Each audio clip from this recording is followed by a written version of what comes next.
అస్మద్గురుభ్యో నమః. పరమాచార్య స్వామి వారి యొక్క అత్యద్భుతమైనటువంటి విషయాలు మనం చెప్పుకుంటూ ఉన్నాం కదా. అలాంటి అద్భుతాలలో ఇది మహోత్కృష్టమైనటువంటి అద్భుతం.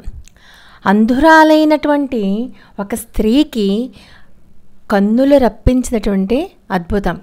ఈ అద్భుతాన్ని చెప్పుకునే ముందు పరమాచార్య స్వామివారి దివ్యపాద పద్మాలకు నమస్కారం చేసుకుంటూ వీడియోలోకి వెళ్ళిపోదాం. పరమాచార్య స్వామివారు తిరువిసైనల్లూరులో మకాం చేసి ఉన్న రోజుల్లో జరిగిన సంఘటన. ఒకరోజు అక్కడికి రెండు కళ్ళు కనిపించని శ్రీ విద్యా ఉపాసకురాలు స్వామివారి యొక్క దర్శనానికి వచ్చారు. స్వామి కన్నన్ అనే తన భక్తునితో, కన్నన్ ఆమె సంప్రదాయాలు పాటించే స్త్రీ, పైగా అంధురాలు. నీవు ఆమెకు బస ఆహారం ఏర్పరిచాయి. నేనే కొద్ది రోజుల తర్వాత ఆమెను చూడ్డానికి వస్తాను అని చెప్పు అన్నారు. కన్నన్ తానే స్వయంగా ఉప్మా తయారు చేసి ఆమె ముందుంచి స్వీకరించమని చెప్పి ప్రార్థించాడు.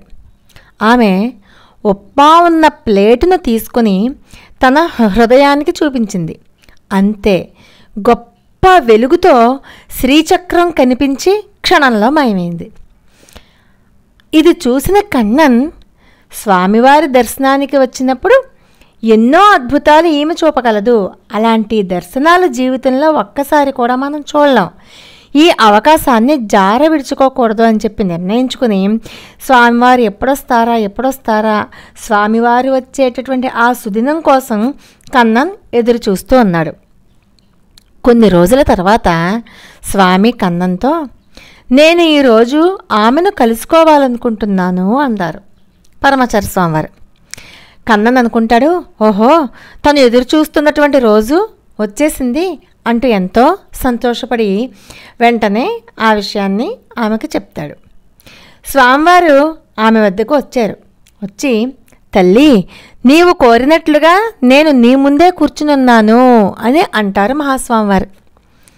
ఆ శ్రీ విద్యా ఉపాసకురాలైనటువంటి ఆ అంధురాలైనటువంటి ఆమె అంటారు, స్వామి నేను ఎంత సాధన చేసినప్పటికీ కూడా సహస్రారంలో జ్యోతి దర్శనం కావటం లేదు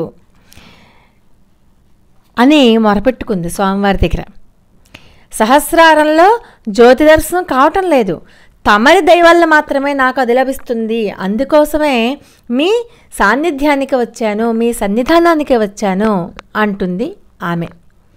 స్వామి కన్నన్ వైపు చూసి ఆ దీపాలన్నీ ఆర్పేయి అని చెప్పి ఆదేశించారు. కన్నన్ స్వామివారు చెప్పినట్లుగానే దీపాలన్నీ ఆపేశాడు.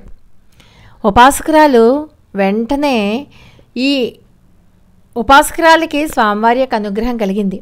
ఉపాసకురాలు ఉన్నట్టుండి కామాక్షి జ్యోతి దర్శనం అయ్యింది, కామాక్షి జ్యోతి దర్శనం అయ్యింది, అమ్మా ఇంకా చాలు ఆపు, ఈ తేజస్సును ఉపసంహరించుకో, నేను భరించలేకపోతున్నాను, అమ్మా కామాక్షి కామాక్షి అని అరుస్తోంది.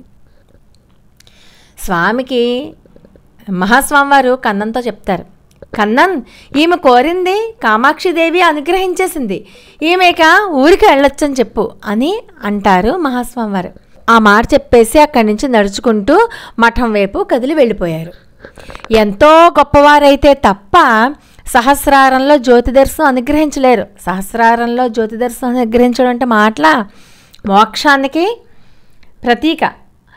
స్వామి జ్యోతి దర్శనం అనుగ్రహించడమే కాకుండా తమ పేరు బయటికి రాకుండా కామాక్షిదేవి యొక్క అనుగ్రహం వల్ల మాత్రమే జరిగినట్లుగా ప్రవర్తించారు కదా. అంటే ఏంటి, ఇలా ప్రవర్తించడంలో స్వామివారు వేరు కామాక్షి అమ్మవారు వేరు కాదు, స్వామివారు శ్రీ కామాక్షి అమ్మవారు ఇద్దరు ఒకటే అని చెప్పి నిరూపించారనమాట. అపార కరుణా సింధుం జ్ఞానదం శాంతరూపిణం శ్రీ చంద్రశేఖర గురుం ప్రణమామి ముదాన్వహం.